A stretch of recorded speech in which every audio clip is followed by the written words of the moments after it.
Assalamualaikum warahmatullahi wabarakatuh. Waalaikumsalam warahmatullahi wabarakatuh. Oke, sebelum kami bercerita panjang lebar, dapat kiriman email dari subscriber kita yang kali ini sahabat dari Majalengka bagian selatan. Kita akan menyapa sahabat-sahabat Tapak Wis Official yang jauh di sana dulu. Jangan bosan-bosan menonton video kami ya.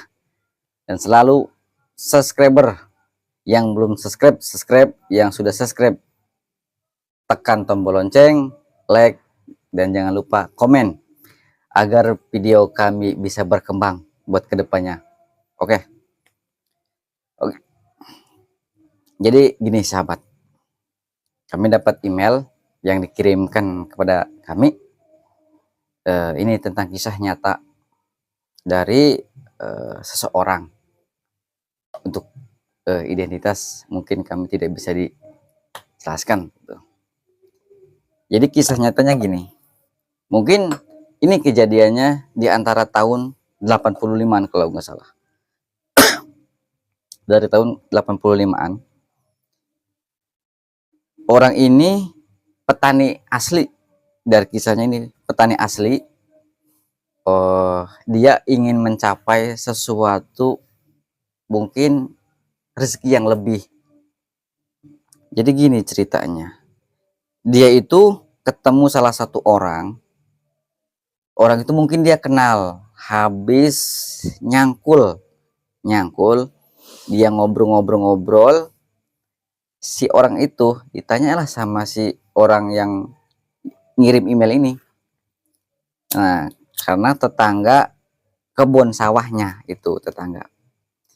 Menurut ceritanya bilang gini, aku pengen hidup lebih, aku pengen serba kecukupan dari faktor ekonomi. Tanyalah si orang ini kepada tetangganya itu. Nah, kalau kamu pengen lebih ataupun nggak pernah kekurangan gitulah, kamu si orang ini disuruh ke kuncen ataupun ke orang pinter katanya. Berangkatlah orang ini katanya, saya ke sana. Ketemu kuncen itu.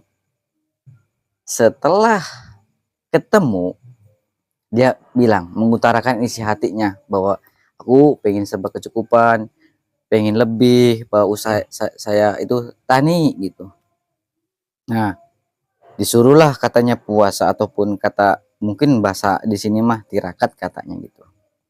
3 hari tirakatnya. Setelah 3 hari itu katanya dikasihnya kain atau ikat gitu sama sebuah keris dikasihnya. Pulanglah itu orang itu. Setelah pulang, ya akhirnya ya karena dia pahamnya bertani, dia bertani. Cuman dia tanpa sadar setelah pulang dari sana dia mempunyai sebuah amanah yang berhubungan dengan kehidupan dia. Mungkin yang tadi diceritakan dikasih keris sama ikat itu. Nah, yang jadi anehnya ini kisahnya gini. Setelah pulang dari tirakat itu dapet kain itu berubah katanya. Setiap kain itu hidup, si orang itu harus melakukan apa yang seperti waktu petunjuk dia tirakat. Bahkan menyerupai wujud pocong katanya, wujud pocong. Nah, akhirnya kalau yang pusaka kerisnya itu mungkin berhubungannya di sini ceritanya usahanya ganti. Dia itu menjual ular. Bahkan dia mempunyai kelebihan jarak 100 meter ular berdesis, dia mendengar. Kedengaranlah bahwa di situ ada ular. Dia di apa berarti? Sarang ular apa? Iya, sarang ular. Kalau dituju apa namanya itu, Pak? Dionclong. Kata orang sini apa ya namanya? Dicari lah. Dicari, lalu ditangkap, dimasukin. Nah, dia jalan lagi. Terus ada denger lagi. Walaupun jaraknya jauh itu ngikutin desanya ada di mana itu, ketemu lagi, dimasukin lagi. Di situ mulai drastis kehidupannya itu berubah.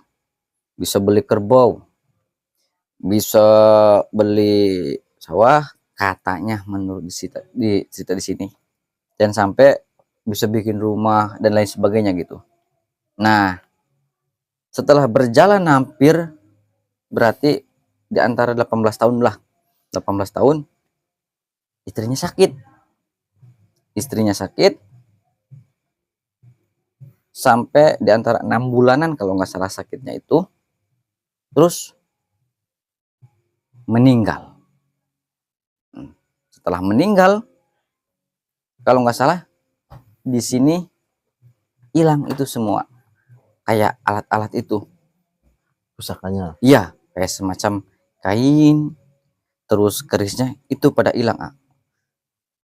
Dan selama dia punya itu, Hilang sendiri apa hilang? Hilang dengan sendirinya, hilang sendirinya, katanya hilang sendirinya. Dan dia juga menceritakan bahwa si itu yang kain itu katanya kalau pengen cepat jarak yang jauh bisa katanya buat pakai ke situ, dipakai gitu itu. Katanya kalau dipakai jadi pocong.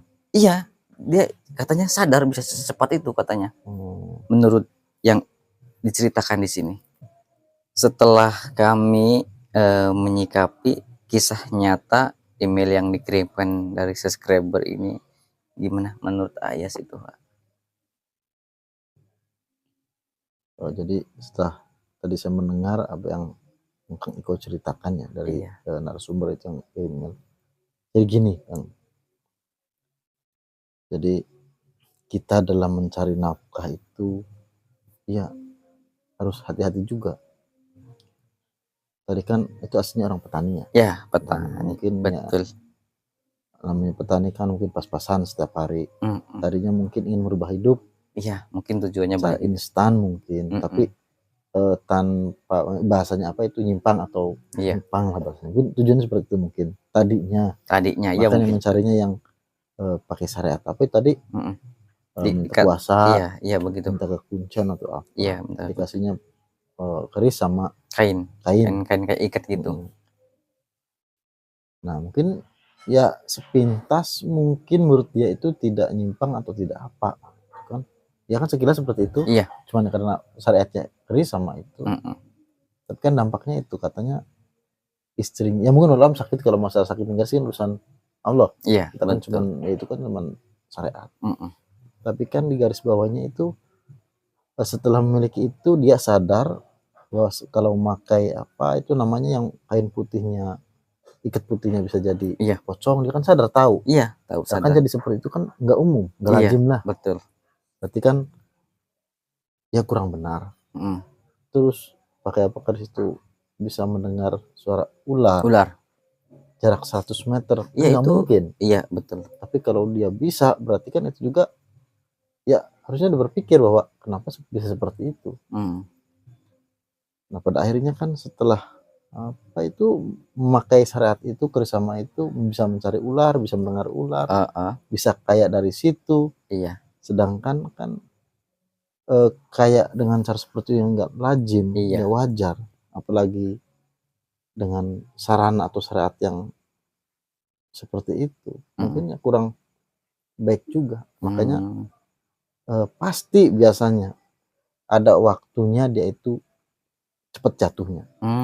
Iya betul, tidak abadi gitu ya. Iya, ada habisnya, cepat habis gitu, nggak kayak kalau kita mencari rezeki yang secara wajar. Gitu kan. Betul. Jadi ya, buat sahabat semua diusahakan sebisa mungkin kita itu ikhtiar ya yang wajar, yang umum. Jangan ya itu neko-neko yang macam-macam lah. Betul. Walaupun kesannya emang tidak apa sih ya, tidak nyimpang atau tidak apa, kalau ada syariat yang enggak umum atau enggak wajar bahwa dirinya itu bisa jadi pocong, bahkan bisa jadi apa babi. Ada ya, menurut kisah sih ada kayak yang babi ngepet gitu kalau masalah itu kan enggak umum, enggak wajar, berarti sama juga nyimpang, cuma dibungkus dengan bungkus yang seakan-akan tidak nyimpang. Kayak gitu. Intinya kita harus lebih berhati-hati lah dalam hidup, apalagi mencari nafkah buat anak istri. Iya. Gitu. Betul. Itu sahabat, mungkin penjelasan ayah sedikit masih gitu aja. Berhati-hati dalam mencari nafkah dalam kehidupan. Takutnya tergelincir dalam yang namanya apa itu?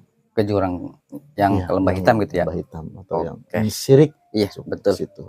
Itu Bisa bahaya itu. Iya. Kayak menduakan Tuhan juga itu maksudnya. Meminta selain pada Allah Subhanahu wa taala. Oke. Itu. Siap. Oke, sahabat. Itu kiriman dari subscriber kita yang dari Majalengka bagian selatan. Mungkin kisah nyatanya yang sangat seru dan sangat serem untuk diceritakan. Oke.